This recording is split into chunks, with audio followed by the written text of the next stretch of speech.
Hello class 10 के बच्चों, कैसे हैं आप लोग? बढ़िया एकदम। तो स्वागत है आपको आपके अपने YouTube channel education by S P Yadav पे।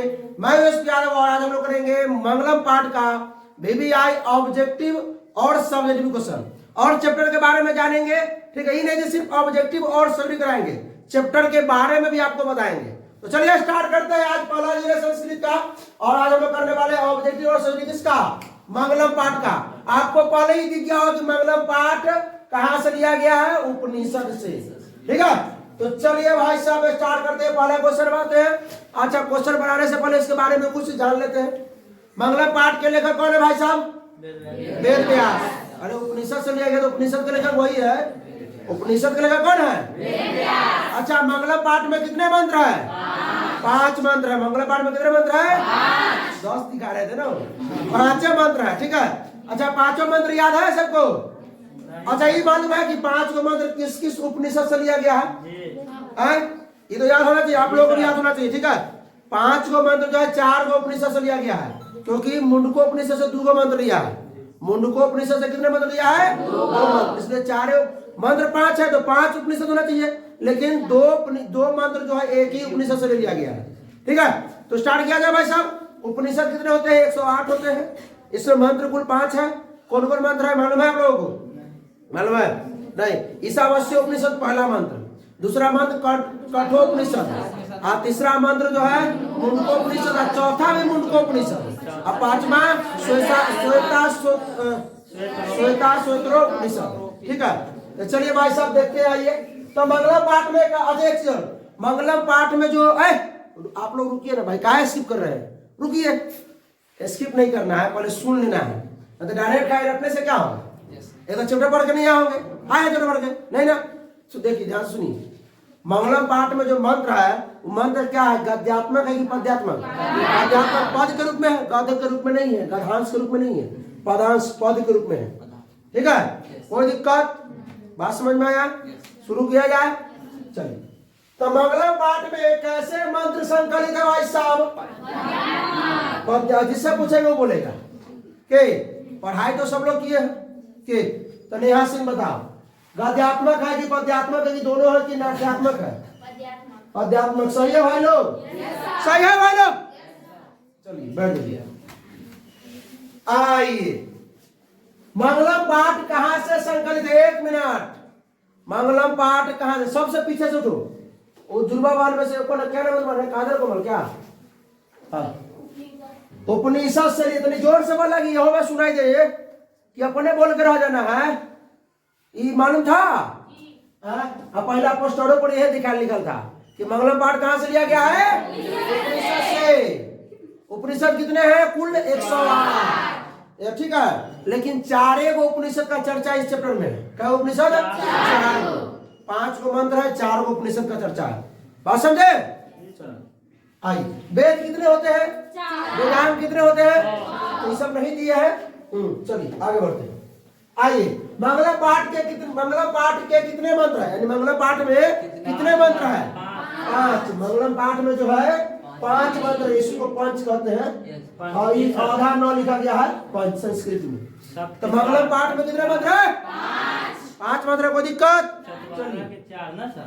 चतवारा के 4, अष्ट मतलब 8 और सप्त मतलब 7। कोई दिक्कत?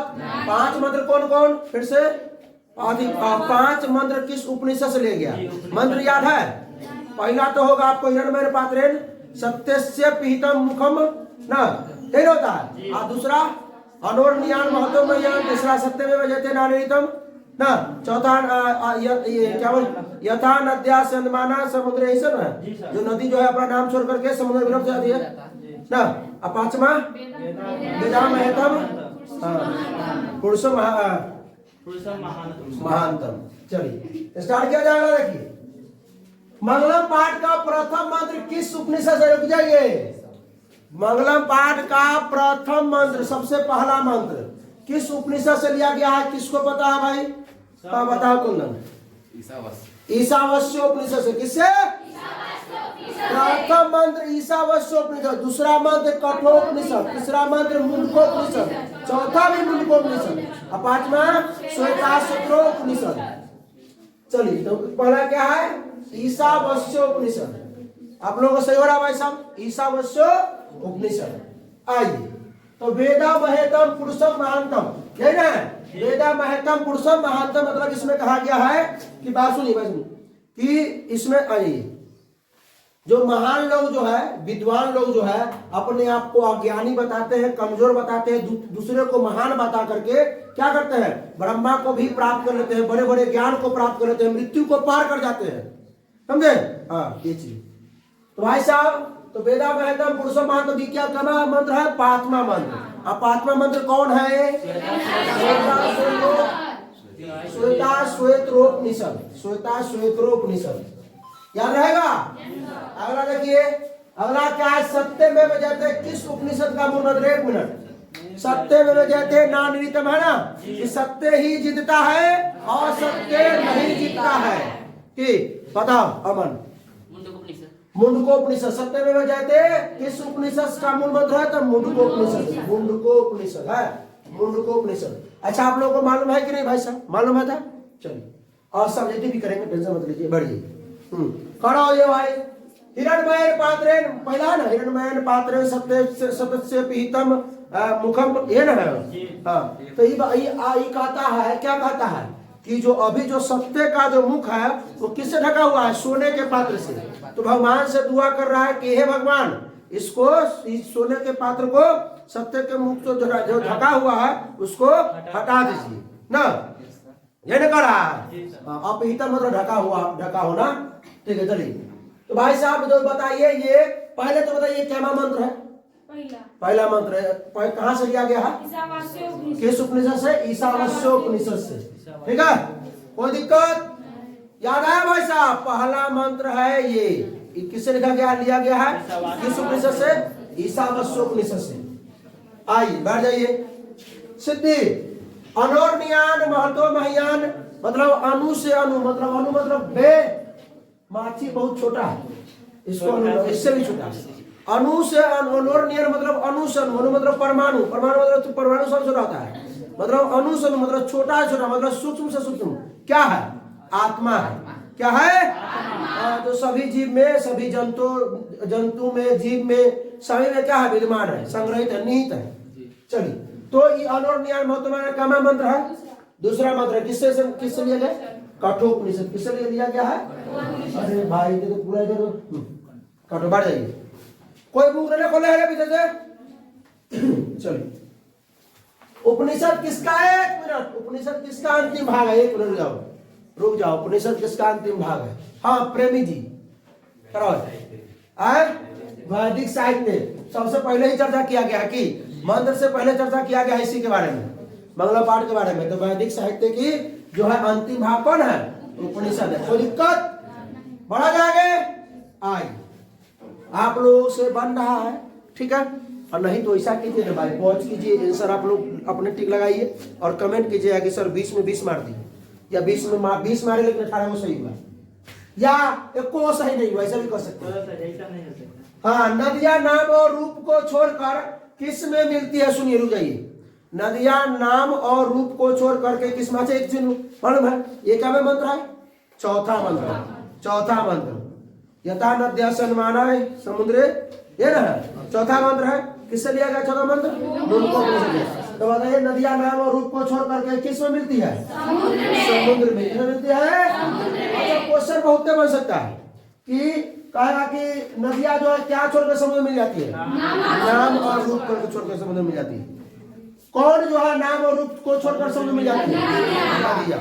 क्या क्वेश्चन बन सकता है? कि बन सकता है ना? तो हमने इतना क्वेश्चन लिखा नहीं, एक ही क्वेश्चन लिखा, लेकिन आप समझ सकते हैं। ठीक है, इसमें कह सकता है कि कौन जो है नाम और रूप को छोड़ करके समुद्र में जाती है? तो नदियां। ठीक है, नदियां क्या छोड़ करके समुद्र में जाती है? नाम और रूप को। कोई दिक्कत? ऑप्शन रहेगा, देखिए देखो में रहेगा कि नदियां क्या छोड़ करके समुद्र में जाती है, विलीन हो जाती है, समा जाती है। तो एक रहेगा ऑप्शन नाम, एगो रहेगा रूप, एगो नाम और रूप। तो बच्चा कहेगा नाम तो ही है, मार देते नहीं, नाम और रूप रहेगा उसी को मारिए। बराबर? आइए, सत्य धर्म प्राप्ति के लिए किसे? रुक जाओ, रुक जाओ, रुक जाओ। कह रहा है सत्य धर्म प्राप्ति के लिए किसे? आप 1 मिनट। हाँ बताइए भाई, ये किस मंत्र से लिया गया? पहले बताइए। सत्यमेव जयते नहीं, सत्य मतलब सत्य धर्म प्राप्ति के लिए, मतलब करा सत्य, सत्यस्य पिहितम, सत्यस्य मतलब सत्य का, अपिहितम मतलब ढका हुआ है, मुखम मुख पहला है, पहला मंत्र है, हिरण्मयेन पात्रे सत्यस्य पिहितम मुखम, है ना? है? हाँ, तो ये पहला जो है मंत्र से लिया गया, पहला मंत्र ईशा किस उपनिषद से? ईशावास्य से, ठीक है? हाँ, अब सुनिए, तो इस कह रहा है कि सत्य का जो मुख जो है वो ढका हुआ है, किससे ढका हुआ है? सोने के पात्र से, स्वर्ण के पात्र से, ठीक है? उसको क्या करना? हटाना। तो लिखा हुआ है कि हाँ, किससे किससे हटा दे? स्वर्ण पात्र को। तो जब आंसर जा रहा है स्वर्ण, तो उसमें सत्य में जयते मतलब सत्य जीता, उसमें कहाँ चले गए थे? बढ़ जाइए सर, तो वही ना बोल रहे आप, सत्य में जीतते जयते पर चले गए थे, मुंडको उपनिषद पर चले गए थे। आप बोले ना, इसलिए हम उस पर चल गए थे, आंसर से बोल रहे हैं। आंसर मतलब ये जो लिया गया है किससे? पहला से। सत्य देख करके वो सत्य में जयते पर नहीं जाना है। सत्य का मुख ढका हुआ है सोने के पात्र से। भगवान से विनती कर रहे हैं कि हे भगवान, इसको हटा दीजिए, क्योंकि सत्य का सब दर्शन करना चाहता है कि अब विद्वान लोग जो है इसका दर्शन कर लेते हैं। ठीक है, बढ़ जाइए। यही देव आत्मा, परमात्मा और देव के बारे में, भगवान के बारे में बताया गया इस में कि किस प्रकार जो है लोग जो है उस भगवान का दर्शन कर सकते हैं, मृत्यु को पार कर सकते हैं, मृत्यु से भी जीत सकते हैं, मृत्यु को भी पराजित कर सकते हैं। क्या बहुत बड़ा नॉलेज इसमें दिया गया है, बात समझे? अब कहिएगा कि सर कैसे आप कहते हैं कि मृत्यु को जीत सकते हैं? तो मैं बताता है कि अपने आप को कमजोर, बुड़बक, बकलोर बना लेता है, दूसरों को पता कि आप तेज है, महान है। अगर कोई मान लीजिए हमको मारने वाला है, तो ओकरा समझे कि हम कमजोर है, हमरा का बकलोरवा के मारिएगा, आप तो महान है, महानों में महान है, वो फूल के तुम्बा हो गया, छोड़ देगा। तो वही कहता है कि जो धूर्त लोगों का जो निशानी होता है, कैसू बच जाना है, वही कहता है मृत्यु को पार हो जाता है। समझे? हाँ, तो सत्य का मुंह किस पात्र से ढका हुआ है? पीछे वही क्वेश्चन था। सत्य का मुंह किस पात्र से ढका हुआ है? हिरण्मय पात्र से, ठीक है? हिरण्मय पात्र से ढका हुआ है, यानी सोने के पात्र से ढका हुआ है। कोई दिक्कत? अच्छा, पूछेगा क्वेश्चन कि किसका मुंह जो है हिरण्मय पात्र से ढका हुआ है? ठीक है, अब रहेगा कि मान लीजिए सत्य का क्या ढका हुआ है हिरण्मय पात्र से? मुख। ठीक है, कोई दिक्कत? ऐसा क्वेश्चन पूछ सकता ना हो? आइए, बढ़िया है।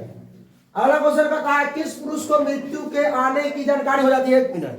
अब वही बात पता है कि मृत्यु को किस, जो ज्ञानी होते हैं, जो विद्वान होते हैं, जो साधक होते हैं, जो साधु होते हैं, जिसके बारे में नॉलेज का अथाह होता है, जिसको अपने नॉलेज पर घमंड नहीं होता है थोड़ा भी, ठीक है? हाँ, वो तो बताओ। 1 मिनट, 1 मिनट। अंजलि कुमारी कराओ, तुम बताओ। साधक को, ठीक है? इसको साधक, ठीक है? चलिए, कोई दिक्कत? बढ़ा जाएंगे। हाँ, बढ़ जाइए। किसकी विजय होती है? आज से किसकी विजय होती है? करा क्वेश्चन करा। सत्य की। सत्य की विजय नहीं होती है, सत्य की विजय होती है। किस उपनिषद से लिया गया? कैमा मंत्र से बताइए। मतलब कामा मंत्र का नाम है ये, पहला मंत्र है। सत्य में जाते नारे तम तीसरा। हाँ, किससे लिया गया है ये? नहीं ना पढ़ के ये घर से तो सर तो पढ़वे किए, सर पढ़े थे, सर तो पढ़वे किए, आपको ना पढ़ना है। आप पढ़े घरे? Yes sir. तो याद करना नहीं सर, कंफ्यूज हो गए, यानी भी गए थे, अभी रोने लगो। क्या होगा आंसर है? किसकी विजय होती है? तो सत्य की। किसकी विजय नहीं होती है? और सत्य की जीत कभी नहीं होगी, सत्य की जीत होती है। ठीक है, सत्य का ही मार्ग। हाँ, इसलिए जो है देवता लोग जो है सत्य मार्ग को ही अपनाते हैं। सुधर भाव चलो आए तो मालूम हो गया सत्य से मतलब हाँ, हम सुने बता दें उपनिषद कितने प्रकार के हैं? 108। और वही 108 को में से 4 गो उपनिषद से 5 गो मंत्र निकाला है। 4 गो उपनिषद में से 5 गो मंत्र निकाला है। बड़ा क्या है? इतना आसान क्वेश्चन रहा है कि प्रस्तुत पाठ में किसकी महिमा का गान किया गया? रुकिए, ये मंगलम पाठ जो है इसमें किसकी महिमा का बखान किया गया? तो ये किसमें है? सबसे अंतिम वाला में, सबसे अंतिम वाला, सबसे पांचवा जो है, ठीक है, सबसे पांचवा वाला में, ठीक है। तो प्रस्तुत पाठ में किसकी महिमा का गायन किया गया तो बता सकते हैं? परमात्मा यानी कि भगवान का, देवता का, देव का, ठीक है। अब आइए कहाँ गए? देवात्मा, परमात्मा, परमात्मा, ठीक है। परमात्मा का बोला गया है कि सब कुछ मतलब जो है परमात्मा पर ही, मतलब परमात्मा सब में बसते हैं, छोटा से छोटा जीव में बसते हैं, बड़ा से बड़ा जीव में बसते हैं, ठीक है। परमात्मा संपूर्ण संसार में। हाँ सही बात है। अगला देखिए, यह संसार किसके द्वारा अनुशासित है? परमात्मा के द्वारा क्या है? अनुशासित है, ठीक है। मतलब पूरे संसार को चलाने वाला कौन है? परमात्मा है। ये जो गाड़ी जो चल रही है किससे चल रही है? परमात्मा से। अब एक दूसरा एक और चीज चलती है, स्त्री से, नारी से। क्या क्या परमात्मा के द्वारा बढ़ा जाएंगे। उतना मुस्कुराओ नहीं, ये गाड़ी नहीं चलाने वाला है, वो संसार की गाड़ी। ये तुम चलाता है मोटरसाइकिल वाला नहीं बोले हैं। प्राणी की हृदय रूपी गुफा में कौन विद्वान है? प्राणी की हृदय रूपी गुफा में कौन विद्वान है? कौन उपस्थित है? कौन निहित है? ठीक है, चलिए बताइए। आत्मा, शरीर, देव, राक्षस। आत्मा यानी प्राणी, या जो सबसे तुच्छ प्राणी है उसमें भी, और सबसे अच्छा प्राणी है उसमें भी, सब में निहित है। जंतु हो, जीव हो, ना पेड़ पौधा, सब में ए टू जेड, सब में क्या है? आत्मा। ज्यादा क्वेश्चन नहीं है भाई। महान से भी महान क्या मतलब? बड़ा से बड़ा क्या है? आत्मा। छोटा से छोटा क्या है? अणु से अणु क्या है? अनोरनियान मतलब महतो महियान। किससे लिया गया है? कठोपनिषद और मंत्र 2 है, दूसरा मंत्र है, ठीक है। तो ये है आत्मा। क्या है? आत्मा। एक और आ गया यही चीज कि अणु से सूक्ष्म कौन है? अणु से भी, परमाणु से भी सूक्ष्म, छोटा से छोटा क्या है? आत्मा। सेम क्वेश्चन लिया गया था, कोई दिक्कत नहीं। इतना ही था ऑब्जेक्टिव क्वेश्चन। आप कहिएगा सर सब्जेक्टिव क्वेश्चन कहाँ लाए हैं, तो दिखाते हैं सब्जेक्टिव क्वेश्चन क्या। अब जितना हमने लिखा उसी में से आएगा एकदम। एक आप सुनिए, अब बता देते हैं आप लोगों को कि इसमें 2 टाइप के क्वेश्चन पूछे जाते हैं। अब मतलब एगो ऑब्जेक्टिव है, एगो सब्जेक्टिव। 14 गो चैप्टर आप लोगों का है। क्या चैप्टर? 14 चैप्टर में से 2 टाइप, ऑब्जेक्टिव और तो कहिएगा कि सर हिंदी में कि संस्कृत में? तो ऑब्जेक्टिव में 2 टाइप के, ऑब्जेक्टिव में संस्कृत में रहेगा और हिंदियों में रहेगा। मतलब 90% हिंदी में और 10% संस्कृत। 90% नहीं, 95% कहिए, 95% नहीं, 5% संस्कृत में। हाँ, संस्कृत में मतलब बहुत कम रहता है। और कहिएगा सर 2 नंबरिया क्वेश्चन जो रहता है 8 गो 16 गो में 8 को जवाब देना होता है, ठीक है। तो वो हिंदी में पूछेगा, हिंदी में जवाब देना है। हिंदी में पूछेगा, हिंदी में जवाब देना है। तो आई में सब एगो फिक्स है।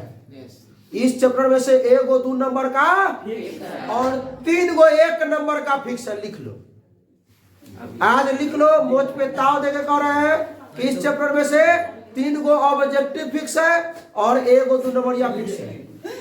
लिख लिया, आज का डेट फिक्स है, ठीक है। जितना भी चलो पढ़ाई ने सब में बता देंगे कि कौन में से कई आएगा। कह रहा है कि विद्वान मृत्यु को कैसे पराजित करते हैं? भाई बताइए ना, भी बताया कि विद्वान अपने आप को क्या बताते हैं? अकलोल बकलोल अज्ञानी, अपने सामने वाला को आप महान है, आप देवता है, आप सर्वोपरि है, ये कह करके अब तू बुखार लगा दे। फिर बीच क्लास में हे प्रभु कहीं का चल। सुनिए भाई, देखिए एगो विशाल नाम का लड़का एक बड़ा कॉमेडी करता है, समझे? हाँ तो चलिए भाई साहब सुनिए। तो विद्वान जो लोग होते हैं, जो उसके पास ज्ञान होता है, जैसे ऋषि मुनि, तो वो लोग कभी भी अपने आप को अहंकार नहीं दिखाते हैं कि हमारे पास बल है। वो लोग बुद्धि से काम लेते हैं, बड़े बड़े बलवान को हरा चुके हैं, ठीक है। तो वही इसी प्रकार जो है ज्ञानी जो होते हैं वो अपने आप को अज्ञानी बताते हैं, महान पुरुष, ठीक है। और क्या करते हैं विद्वान लोग जो है अपने आप को अज्ञानी बता के दूसरे को ज्ञानी बता करके मतलब मृत्यु को पार कर जाते हैं और क्या कर लेते हैं भाई, ब्रह्मा को प्राप्त करते हैं ना। चलिए, हाँ, दिव्य श्रेष्ठ ब्रह्मा को प्राप्त करते हैं, तो वही बात निकला अपने आप से। चलिए आगे है, नदी और विद्वान में क्या समानता है। तो भाई साहब पढ़े हैं, सुनो, मंत्र 4 में, मंत्र अच्छा, ये मंत्र 5 में है, ये बता दो मंत्र 5 में, ये मंत्र मंत्र 4 में, नदी वाला मंत्र का में 4 में, सत्य वाला मंत्र 3 में, अनुसनुच क्या है और मतलब छोटा छोटा क्या है तो मंत्र 2 में है, पसंद है। और सत्य का मुख ढका हुआ है किससे, हिरण्मय पात्र से, मंत्र 1 में, ठीक है, कोई दिक्कत नहीं, याद जरूर कर लीजिएगा। हाँ, तो भाई विद्वान, नदी और विद्वान क्या समानता है, तो नदी जो है अपना नाम और रूप को छोड़ करके जिस प्रकार समुद्र में विलीन हो जाती है, उसी प्रकार जो विद्वान लोग होते हैं, महान लोग होते हैं, वो अपना नाम और रूप को छोड़ क्या करते हैं, दिव्य श्रेष्ठ ब्रह्मा को प्राप्त कर लेते हैं, ठीक है। हाँ, तो चलिए कोई दिक्कत, बढ़ा आगे लिख लीजिएगा। आइए, महान लोग संसार रूपी, पहले तो बताइए कि पहला क्वेश्चन था, वही क्वेश्चन है, वहां था विद्वान लोग, यहाँ महान लोग, वही चीज है, महान लोग अपने आप को वो विद्वान यानी ज्ञानी समझकर संसार रूपी सागर को पार कर जाते हैं, अर्थात महान व्यक्ति अपने नाम को छोड़ करके उस दिव्य श्रेष्ठ ब्रह्म को प्राप्त कर लेता है। समझे, ये चीज कोई दिक्कत नहीं ना।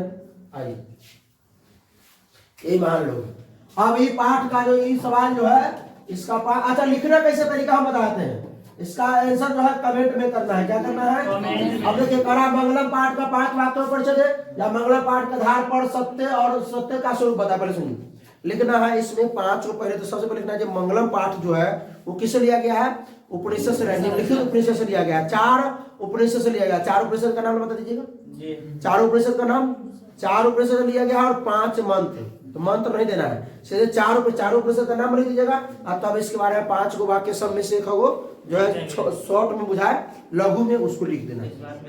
हाँ हाँ, चर्चा है, ठीक है, तो ये जरूर लिखिएगा, कमेंट में करना लिखाएगा, हिंदी में लिख, बहुत टाइप ना करे, वही चाहो 1 घंटा में चलिए अब ये आगे, और इसमें क्या करना है आप लोगों को, इसमें भी एक क्वेश्चन समझिए, इसमें खाली क्या छोड़ दिया क्वेश्चन है, इसमें क्या करना है आप लोगों को, अपने घर पे ही अपने कॉपी में ही क्या करना है, 5 मंत्र को लिखना है, और 5 मंत्र, कौन मंत्र पहला है, कौन दूसरा है, कौन तीसरा है, कौन चौथा है, कौन 5वां, याद करना है, ठीक है। तो पूछेगा कि तीसरे मंत्र किस उपनिषद से लिया गया है, और सबका उपनिषद किस उपनिषद से लिया गया है, कौन मंत्र, वो याद करना है। होमवर्क सुने, ये आप लोगों का ये होमवर्क है, ये लोग दिखाई ना कर रहे हैं, तोरों से कर रहे हैं भाई साहब, हाँ आप लोगों को भी कर रहे हैं भाई, इसमें नहीं करिए आप लोगों को भी, ठीक है। तो चलिए भाई साहब बताइए, मजा आया कि नहीं आया, मजा आया तो क्या करना है, स्प्राइट लेना है और पी लेना है, ठंडा के मौसम में स्प्राइट आएगा, तो शेयर कर देना अपने दोस्तों में, ठीक है। तो फिर मिलते हैं कब, इसके अगला लेक्चर, अगला पाठ, पाटलिपुत्र वैभव में, ठीक है, उसका भी उसी प्रकार ऑब्जेक्टिव और सभी लेके आते हैं, एकदम धमाल मच आते हैं। तब तक इसको क्या कीजिए, रिवीजन करते रहिए, इसको याद करते रहिए, समझते रहिए, और क्या करना है, पढ़ाई करते रहिए। All the best.